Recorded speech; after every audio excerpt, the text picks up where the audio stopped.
Hi everybody, we're up to day 46 and it's inspired by a sewing project, and I had a really, I've got many boxes in the garage of projects that I haven't unpacked because it's not my thing really. I thought it was going to be, but it's not really. So I had a difficulty with this one. What I did was I found this bag that had been sitting in the box, and somehow it's got stained, and I've washed it and it won't come out. But I thought I would be inspired by this as a project to fix and make something else from it. So I've cut the strap off and taken off the stained bit of strap. I mean, maybe I can, I don't know, maybe I can get that out. I've cut the inside of the bag, that's just rubbish. When I cut the inside of the bag, I found this was the inside pocket, and that's still usable. So that made me think of an inspiration, and there was another little tiny pocket inside. But I really loved the material, so I thought I would just keep deconstructing this bag. Put that aside. There's the button. I've taken the button off, and this is the little hook that hooks to the button. Excuse me.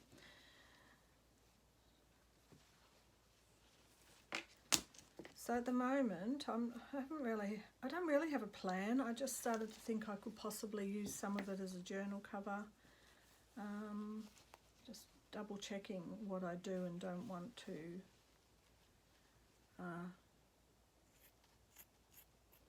ruin. Like I don't want to cut down too much if I can use something, because this could easily be the side of a journal.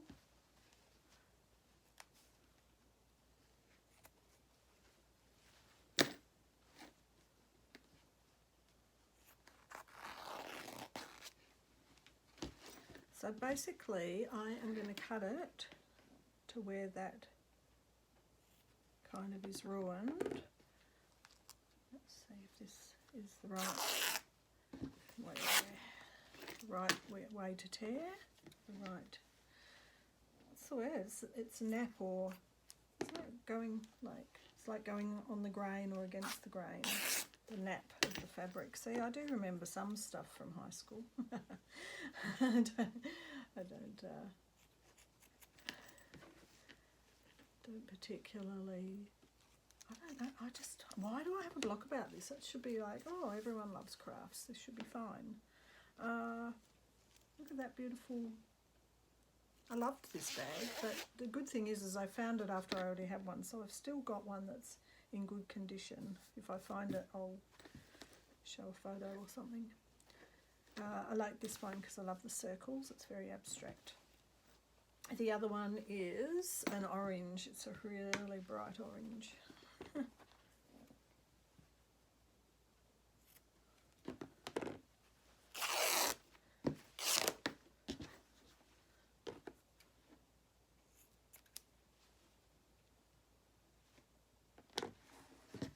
At the moment, they're fairly good. Oh, I could have left the button on, I guess. This could be a closure, couldn't it? Kind of like that. However, what I'm noticing,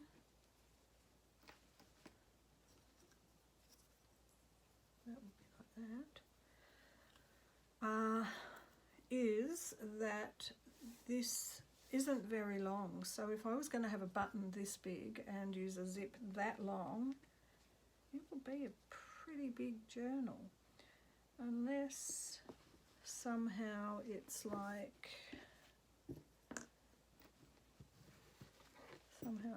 that.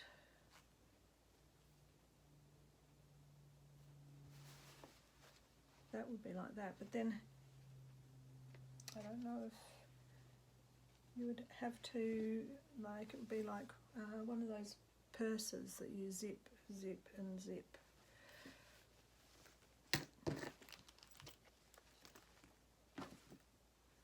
Now I do have one of those purses somewhere, so that's a possibility.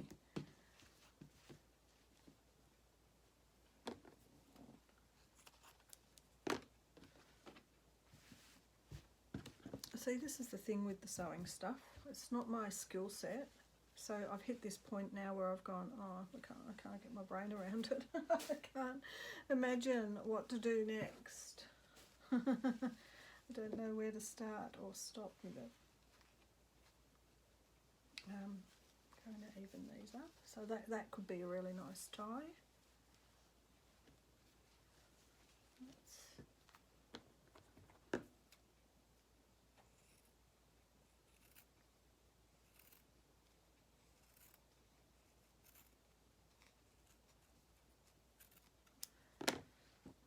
Okay, so the question is whether or not to let that length of the zip be something that is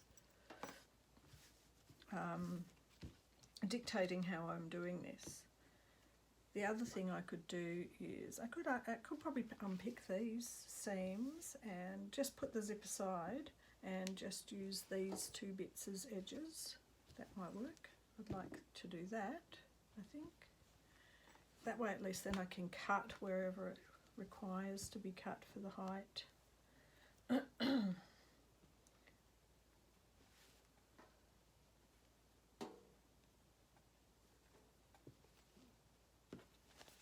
Alright, let's see, shall I cut it or is it an unpick? Alright, so it's this seam here. So I think if I cut it, which I could, I've still got enough, I've got enough material to use. If I unpick it though, I get just that bit of extra. So where is my sewing box? Yes, I've got a sewing box. Considering I haven't done it for a long time and don't do a lot of it, I do have a sewing box.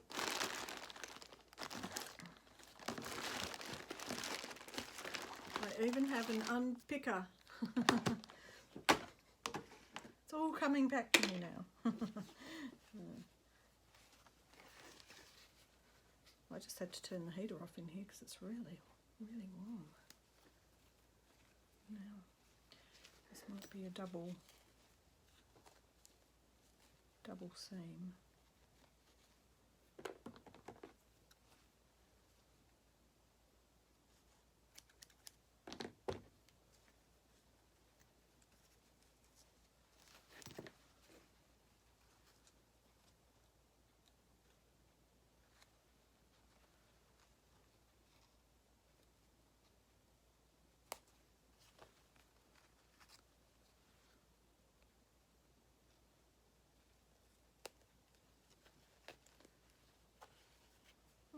Just one. That's a surprise. Can't remember how I used to do this. Just think I remember it took a while. What if I rip it? Oh yeah. There you go. Some of it. I don't think this unpicker is very sharp actually. That's what happens when they've all been just sitting there for ages, not being used.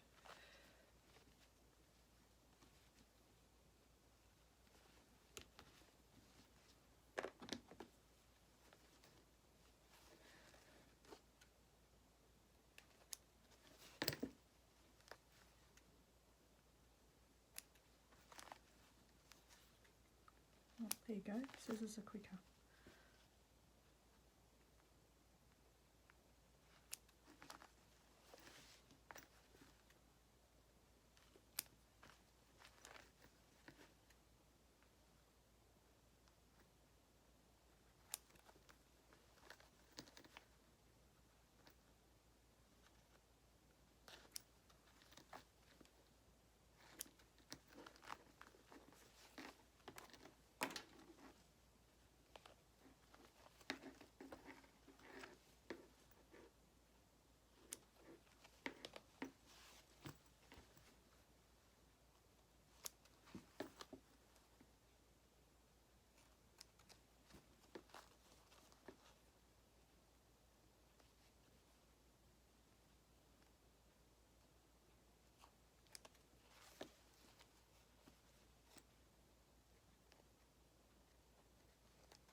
So this is one thing that could be used for any length. I mean, any width. No, depth. Depth, that's the word, not width.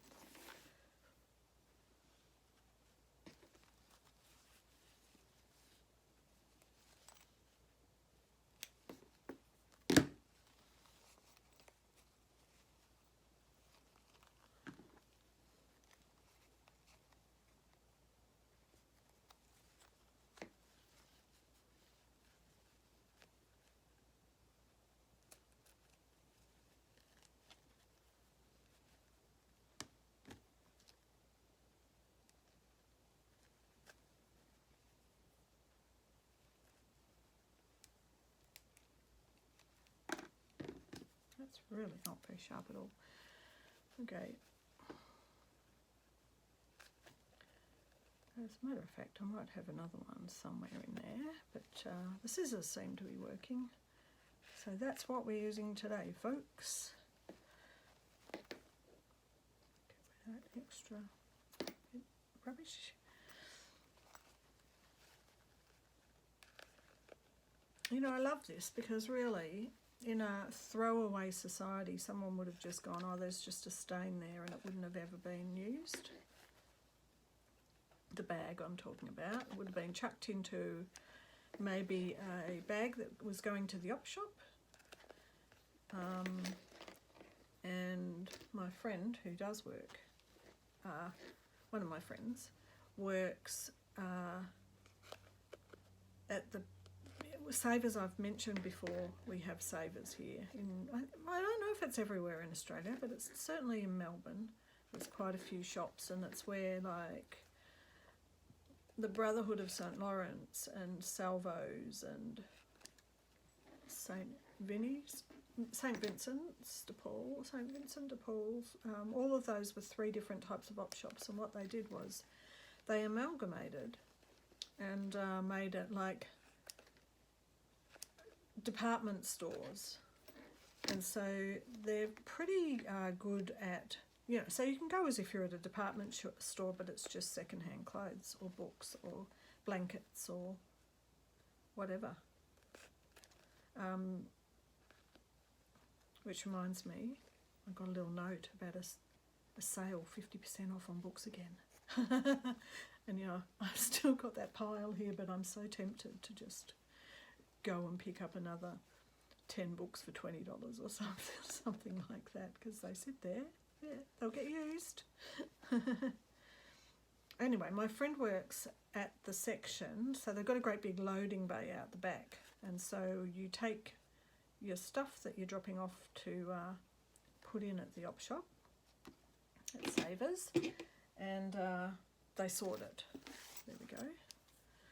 They sort it out, and well, my experience is that they toss out nearly all or half of what people deliver because it's in such poor condition. People just think they can drop any old thing off there. But the thing is that it's often not, you know, they don't want ripped stuff. They don't want old stuff that's so old that it's basically never going to sell.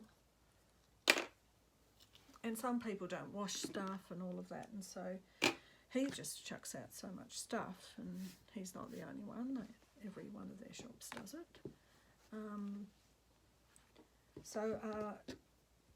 This would have probably, if I'd have put this in a bag to go to the op shop, thinking I haven't been able to get the stain out, but someone else might, he probably would have seen it and just gone, well, no one's going to buy that, and thrown it out. So it's good to recycle. So I'm just thinking about the different books I've got that I can cover, and this is that one I started for, I can't remember what day it was, but the one sepia, it's going to be full of sepia bits and pieces. So this is a possibility. Oh, that would be good, because that could just tuck like that.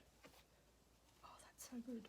The only trouble is I want to sell this, but I really like this material, and I might like to have it on something I want to keep.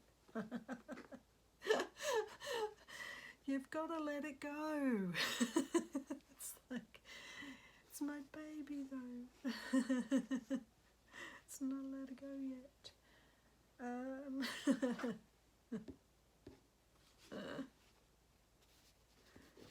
What happens?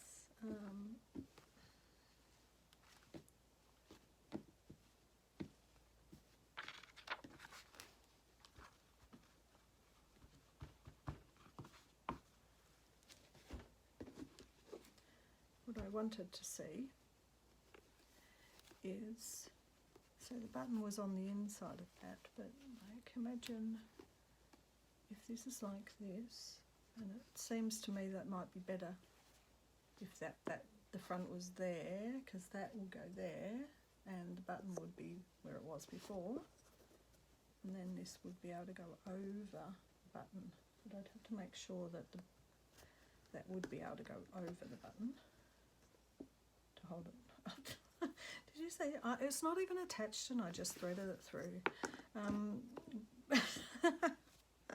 But I was getting an idea of whether or not the button would fit to there. Right, so I love that idea. I don't want to do it on this book because I think if this is a little sepia book, why would you do green? Which means I've got to find another little book, and they're down underneath. Have a look. I've got photos down under my table. Where are the little ones at the front?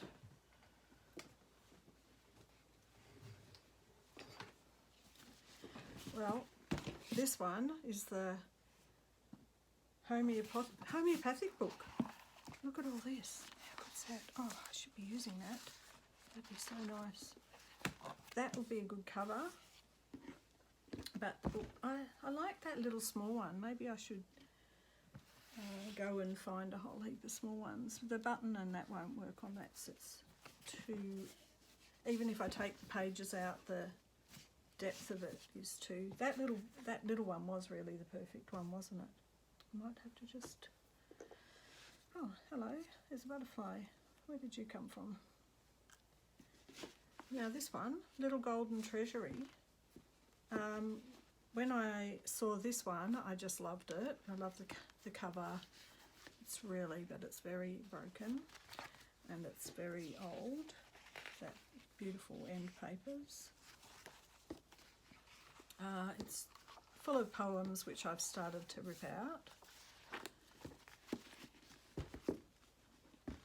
And it's got that gorgeous gold edging. Maybe that would be good. Right, let me remember to use the, and also because the cover's ripped off, I could actually take the whole back cover off and make it a different size, couldn't I?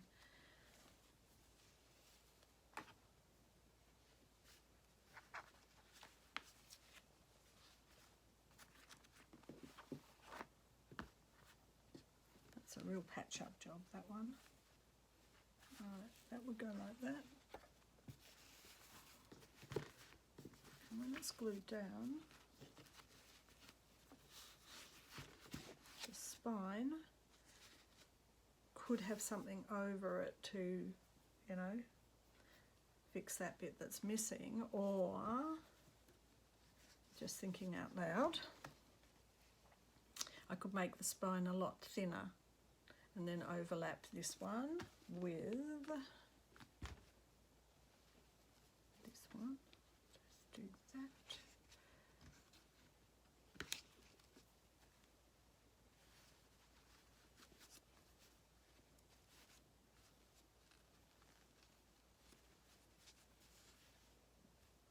So in some ways it seems a little bit of a shame to cover that beautiful cover, doesn't it? Right, that would be how it is.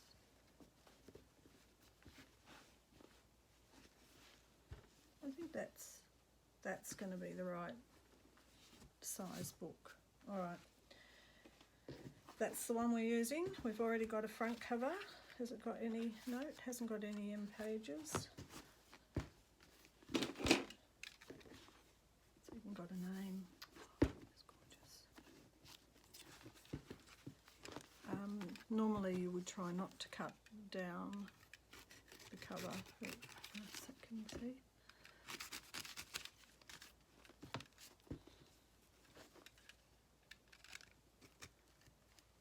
I don't even need to cut that because I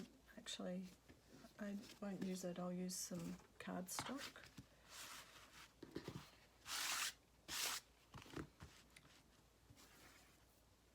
But what I'll need is maybe a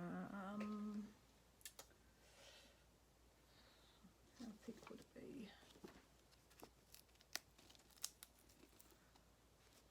That's just falling apart. It's so old.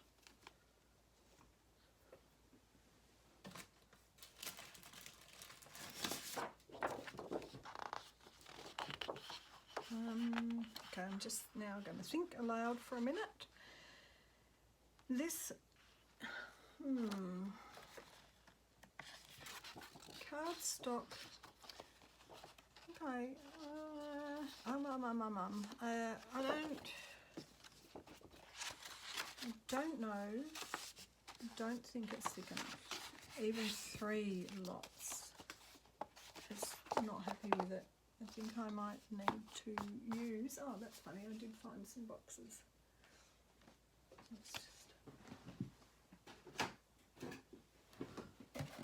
This is a fairly thick card. I was going to make something from that, so it'll be silly to cut it down. Have I got anything like it? It's just good and solid. I think this might have to be it because it is really solid. Okay.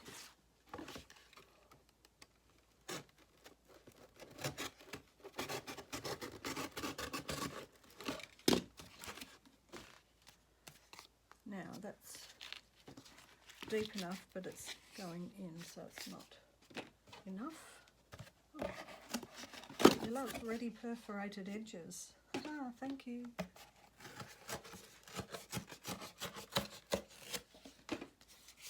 Is that not quite deep enough? But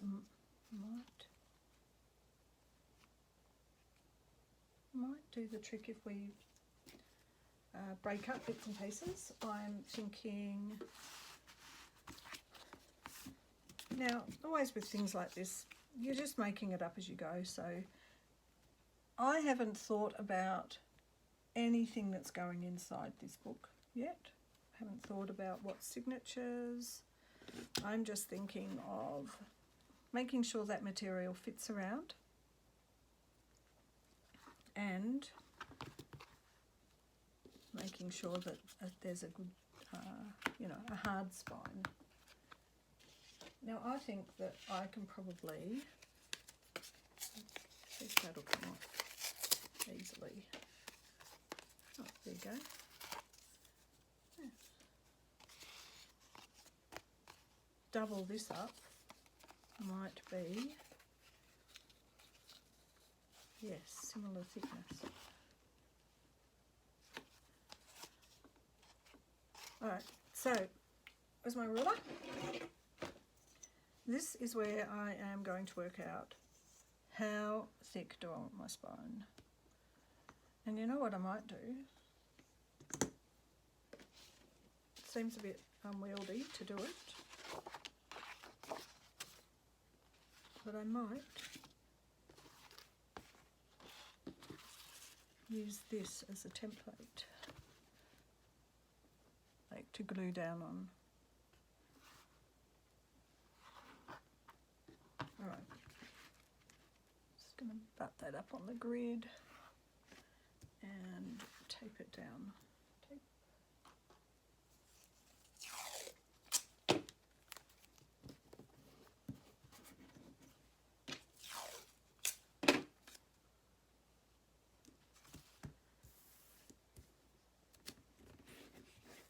So So this will, see, all these, this is actually a good idea to put that paper there because this is, all the bits are coming off, it's that old. It's just breaking down, see. Look at inside. It's like, oh, it's, wow. It's like dandelions, it's like fluffy. Oh, wouldn't you just, oh, if I, there you go, I've just decided that I'd love to pull this off and use that as the cover, but I can't because I'm supposed to be covering it in material. Look at it, how nice, it's like wadding.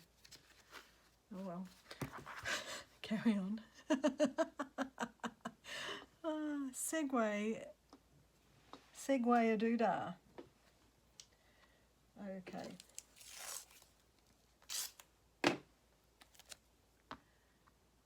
Right, so this is going to be covered so it doesn't matter putting a bit of tape there. Now what we want is, this is going to be, need a little gap.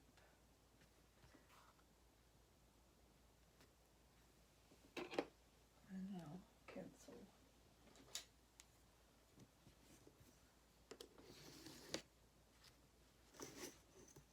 Now the question is, how big a spine do we want? 2 centimetres?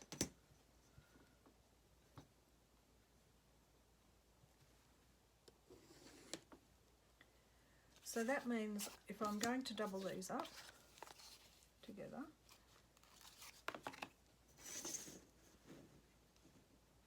they have to come to.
Okay, well I know I made that line so there was a bit of a gap between the front, and then when I did this at 2 centimetres I realised I didn't want to put it that so close. Let me have a look.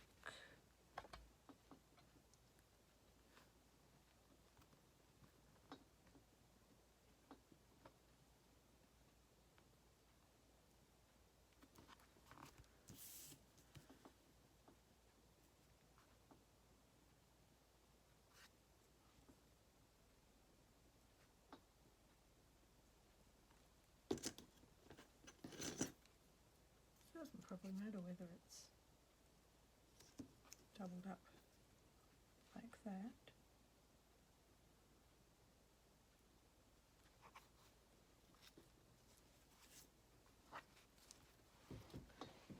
Stand up and have a look.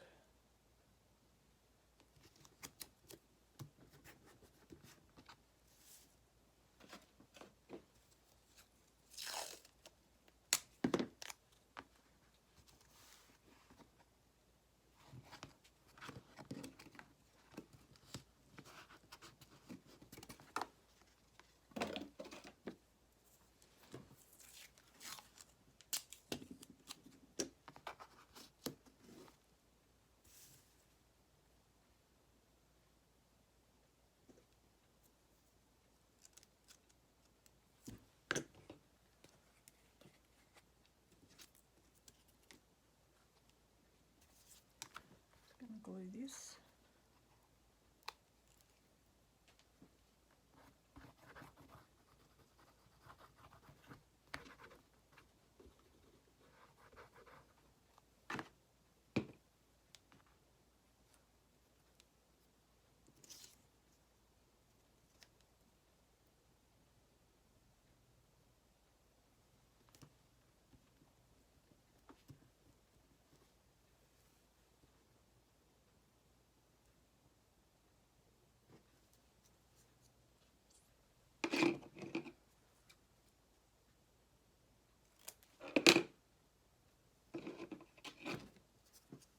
For some reason there a little bit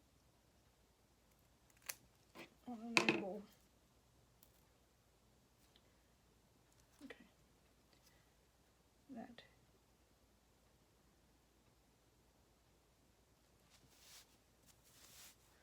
Wow, it gets warm in here sometimes.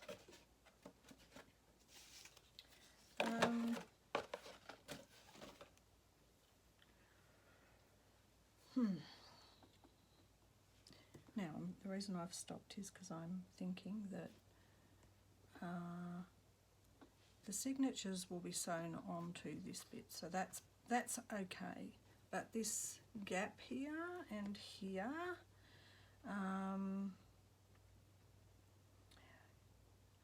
will give me an opportunity to try an experiment. That was the answer I was looking for. The what happens if, and actually because of that padding in this, I don't know if this is actually thick enough. I think I might need another layer for strength, because that's really quite wadded up. I mean, the edges are, when it's, you know, crushed down. Let's just look one more time. Book geek, yay! Oh, look at that.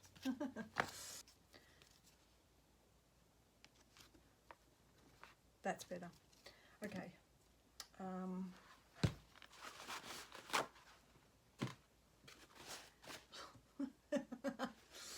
Whoops, should have shut that.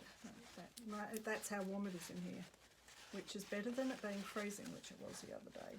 Just couldn't get the heater to work for some reason. Now it's working all over the place. Do I want to cut this one down a bit? Probably. Cut that edge off. Just eyeballing it. And because it's a very big new knife, making sure I hold down that steel ruler very well.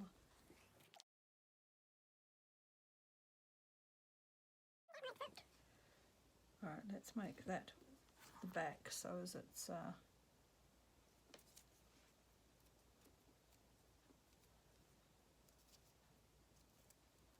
bit more solid. There we go.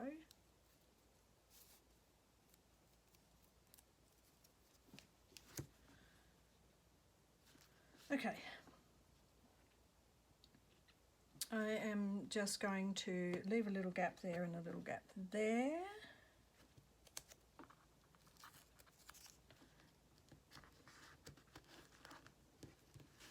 And just see, can I, if that's got material on it, will that open and shut all right? Is there enough of a gap?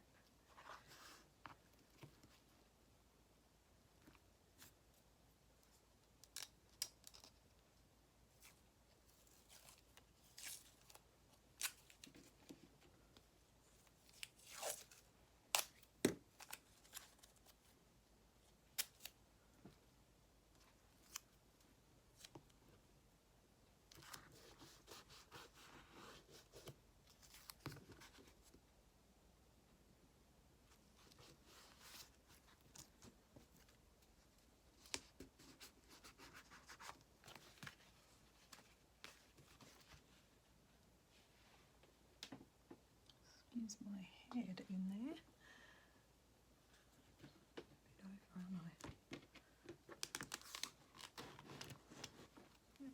book out the way.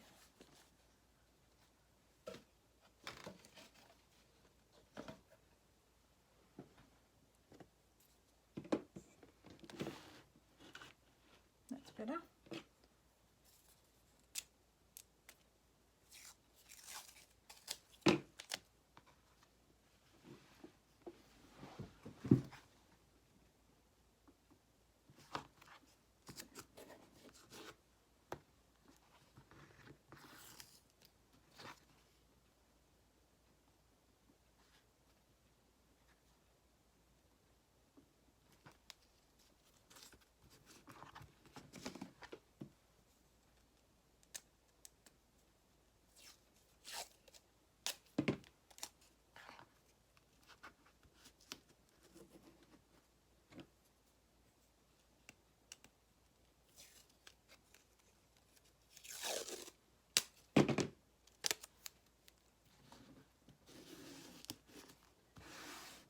Now I'm just going to get some of the heavy duty tape.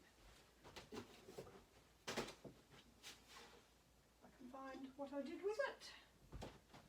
It's over in this tub, I think. No, it's not.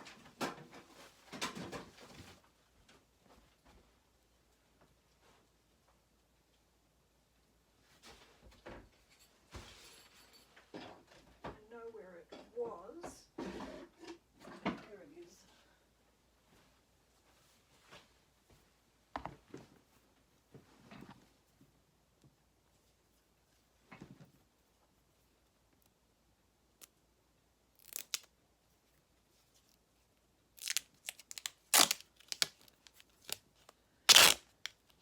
This is duct tape, which is great because it's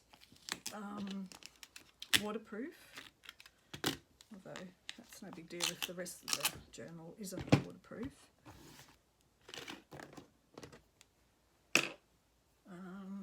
That's what I want.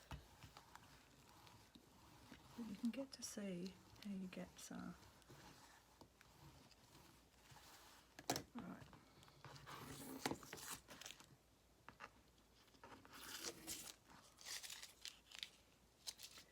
Now, of course, I will have the material here, so I'm going to have to do end papers.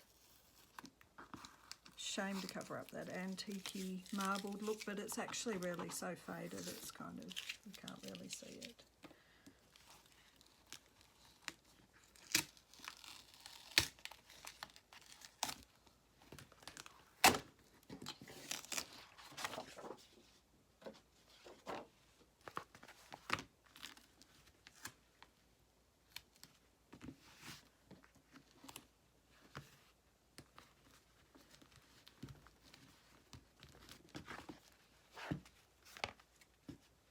So it's thinner than it was. I'm going to put another lot down here just to really secure it.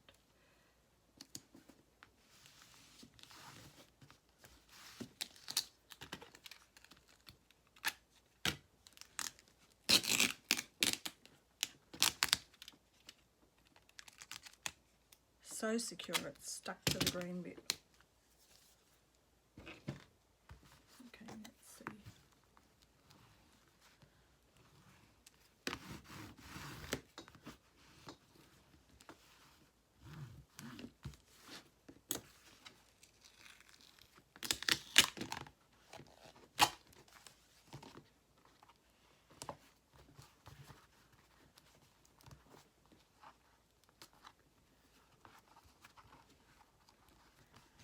So that bit is ready to have a bit of material put down with a template with the signatures into it. Oh, don't you love it when it's just come together like that and you go, oh, it's a new book. It's a whole new book. How amazing. How good is that?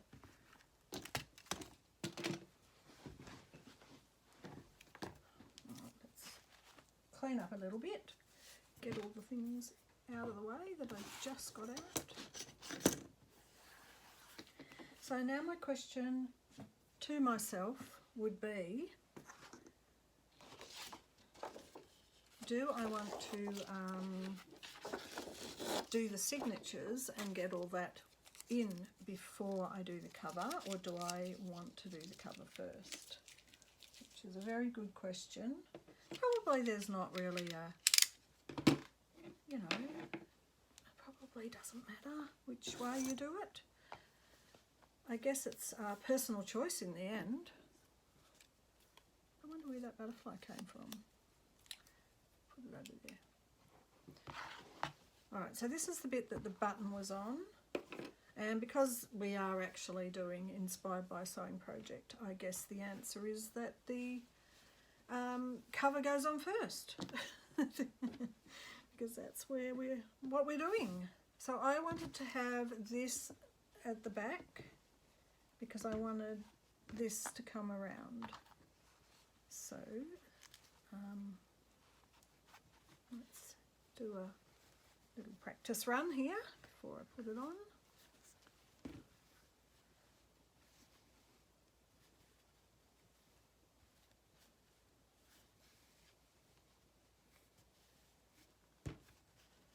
So it's going to be about that wide. That'll come around to the button.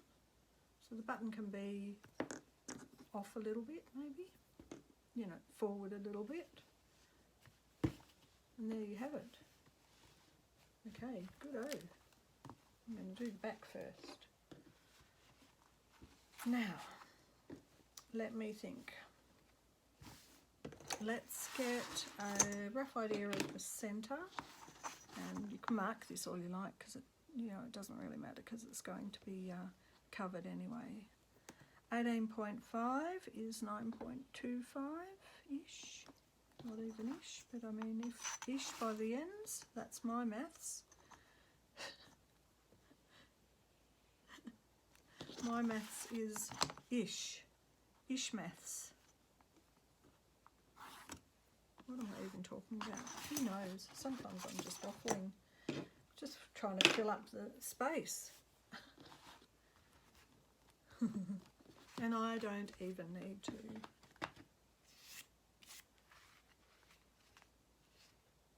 How cute. Alright, so there's a little bit here that's damaged.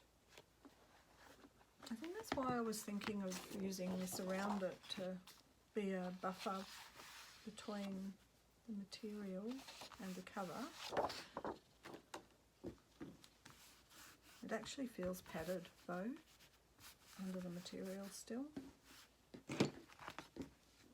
Right. Stop talking and get on with it. Let's get that bit lined up. That's lined up. Alright.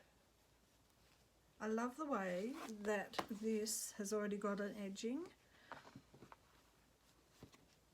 And so long as I am going to start with here. I might do it in little bits to get it, because that actually has got a bit of a curve, so I'm going to be bending, material bending. Here we go.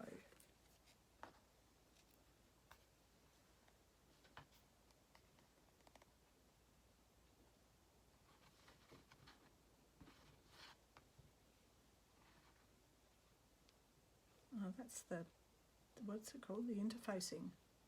Wow, I remembered a sewing term.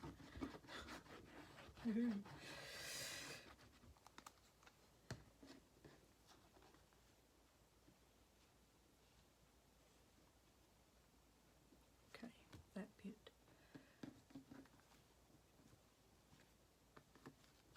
That bit. First things first, those, and now this. Just getting it just as the curve for the side of the bag's coming in. Okay, that's a bit more glue. Oh yeah, the interfacing is quite annoying. It's That's stuck. Look, everywhere.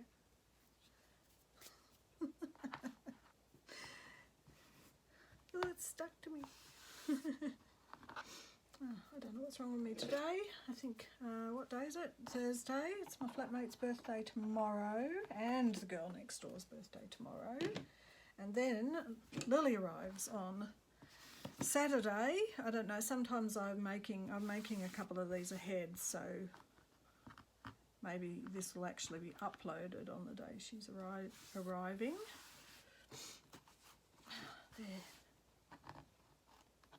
That will be okay, because what I might do is cut this to have a fold down and a fold up. It's a shame it's not a lot longer, because I probably would have used it as a, you know, the whole inside bit.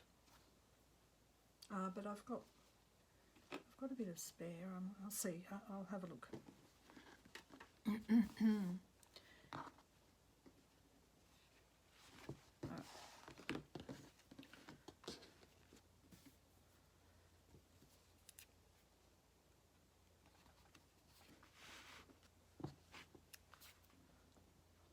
Do this in bits.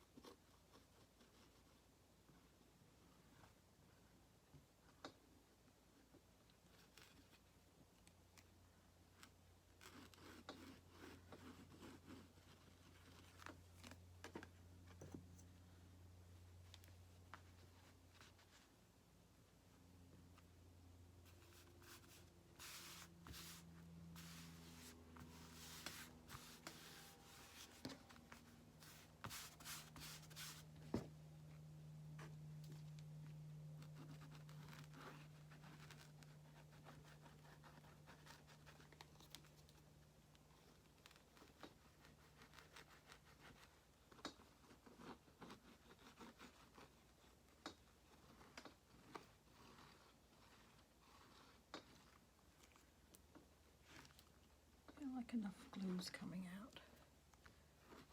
Considering how warm it is, it should be just flowing out. But I want to make sure there's plenty.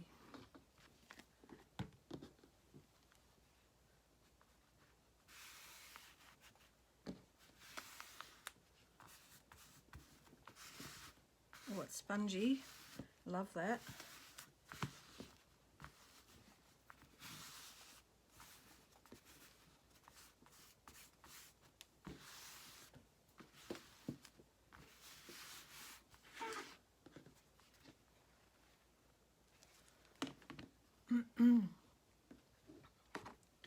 Okay, this is the bit where it's important to get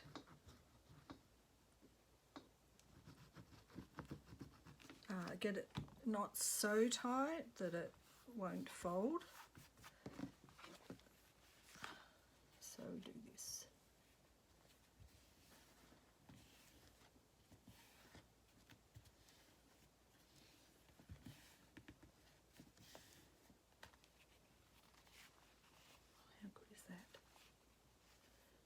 You know, when you, it's really weird, because I've said it before, but my dad was in the binding business, and he was what's called a plate maker. I'll tell the story again.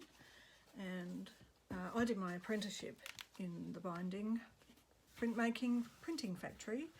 He was a plate maker, and I ended up doing camera operator and plate making, and you know, just general artwork and stuff all those years ago.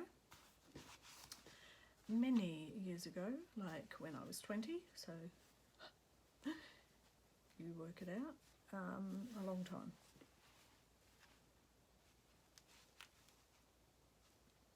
Now is that the middle? That's where the button was, because I can just see the little 2 holes where it was sewn. So that's going to be the middle.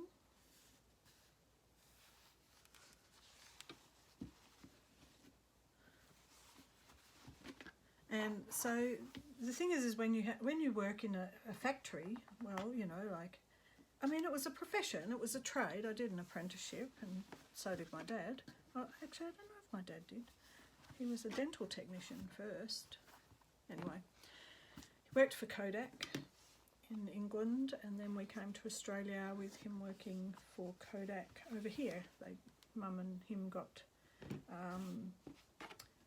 free flights out for me and my brother, and then because he had a job to come to, and they were trying to build up Australia back then in the day. And plate making, so everything's changed now because it's all digital. Plate making used to be that you would take a photo of your type, which I did camera operating, and Dad would make the plate. So that required using a bit of metal, zinc plates, I think they were back then in the day, all highly toxic, of course. And the plates would be exposed, so you'd have a photographic medium, and then the plates would be exposed with the type on them, and then you would use, and back then it was mostly like acid wash to etch into the plates. So yeah, my dad did get sick and died of leukemia, and often when you look back you go, well, they didn't really, they weren't looking after the OH&S of their workers as well as they do now, because everyone would sue them for that these days. Anyway, I segued off the process. The plates, once they were washed off, get put on the printing drum and inked up, and the whole printing machine does, you know, most of that work. But that was then, of course. Now they scan things in and print them from digital with, you know, but we didn't have the internet back then. That might shock some of you people, but we didn't. It wasn't a thing. Just wasn't a thing.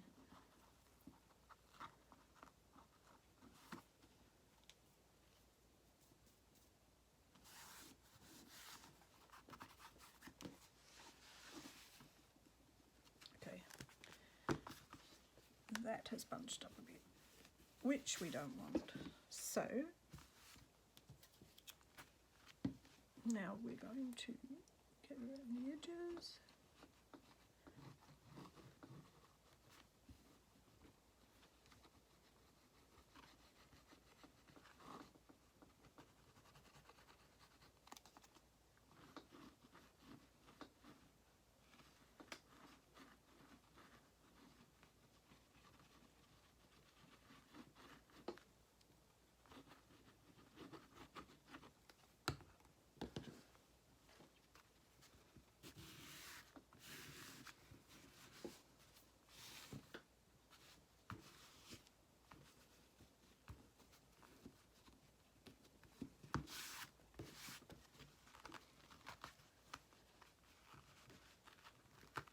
So anyway, years later when I did my apprenticeship, the plate making was a bit different. It was thinner metal.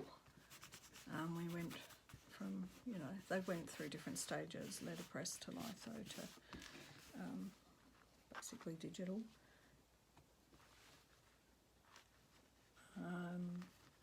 We were always exposed to a lot of chemicals in, you know, in printing. I had to, when you would make proofs, we used an ammonia machine to proof up the dyes. And, you know, it's really important that there's some knowledge of this stuff, because at the time there were no exhaust fans, and I ended up going, this is making me sick. I don't want to be sick, I don't like it. And getting a note from the doctor saying I was allergic to the ammonia. I don't know if I was or not. It just made me really sick. I probably actually was, because I'm actually quite sensitive to all sorts of, and in fact that was probably the point that I became more sensitive to chemicals, chemical intolerance.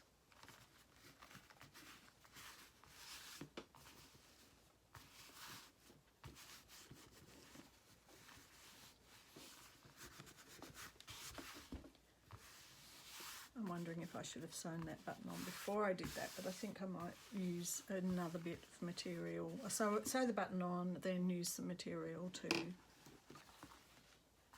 on. Okay, let's have a look. A bit bunched up there.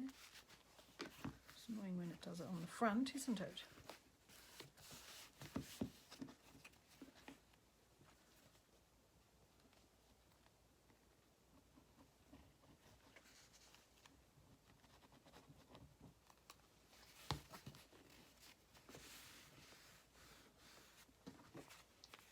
I think I'd like to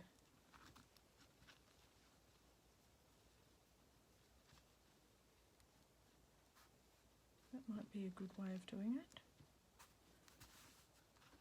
Tuck it under.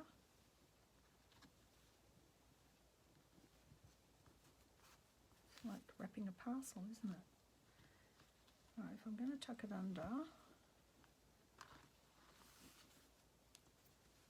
I am going to glue along in here first.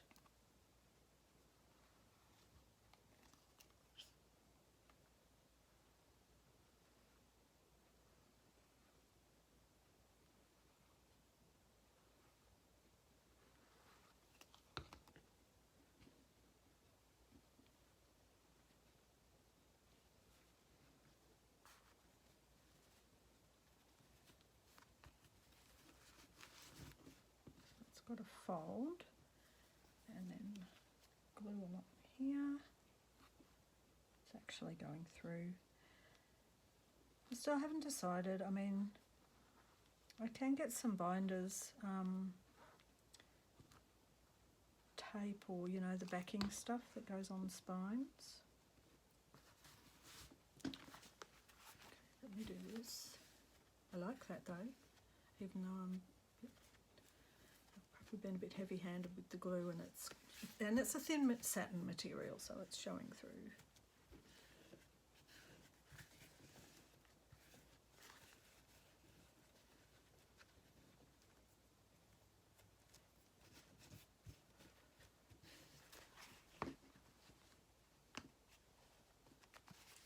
Okay, front, we'll have the button. Just got to work out.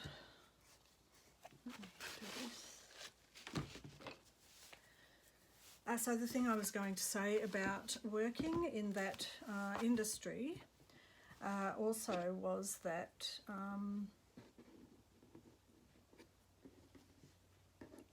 the bindery was up the other end. We were in the what was called the pre-press area. There was the art section, then the pre-press area, which was camera and plate making, and then there was the bindery,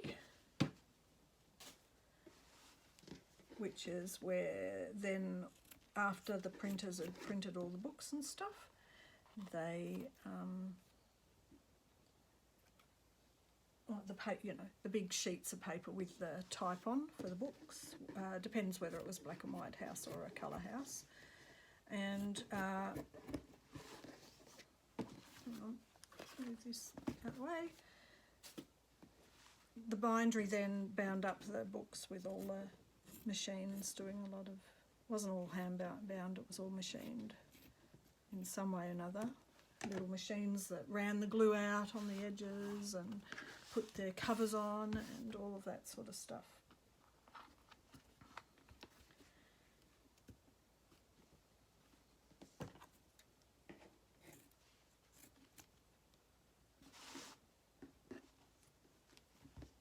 So it was sort of a bit, even though I worked there, that part was, I was aware of how it was done and what, you know, the workings of it were, but that wasn't my area. And so in some ways I kind of have been around bookbinding and part of bookbinding for ages. And in other ways I've just really only been kind of an observer rather than doing it myself, even though I watched my dad do a lot of stuff and other people do a lot of stuff. I just hadn't kind of decided bookbinding was the thing or bookmaking was, I don't know, I just was too busy, I think, doing other things, studying music.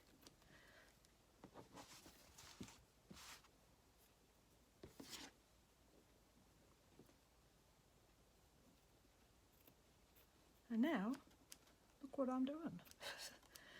It's like coming full circle.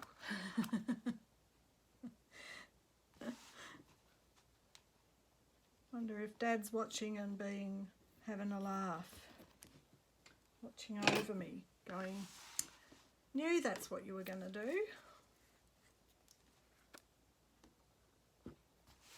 All right, I'm going to glue this last bit down, and then I'm going to go and go to the shop and get a present for my flatmate, because I need to have a break from the smell of this glue. It's not that great for me, which is probably why I was telling that story.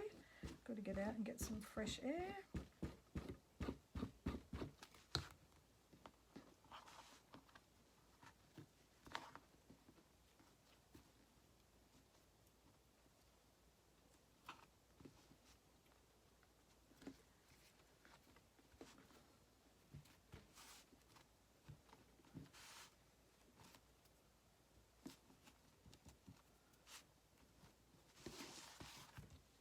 Finish it off. There's fluff everywhere.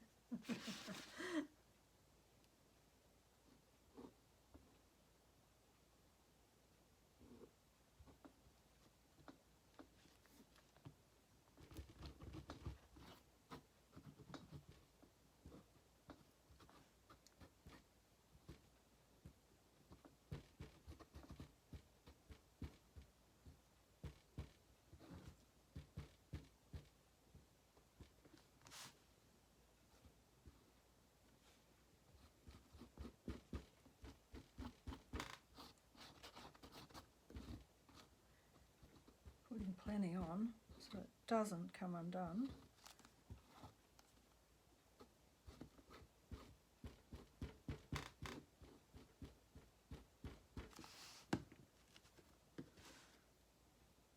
Okay, that's the bit.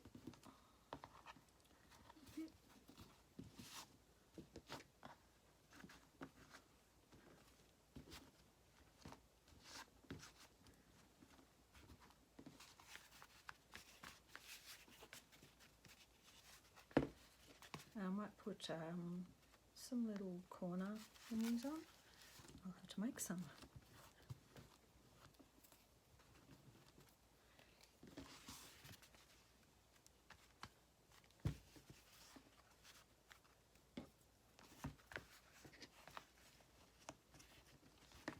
That's what it'll be like.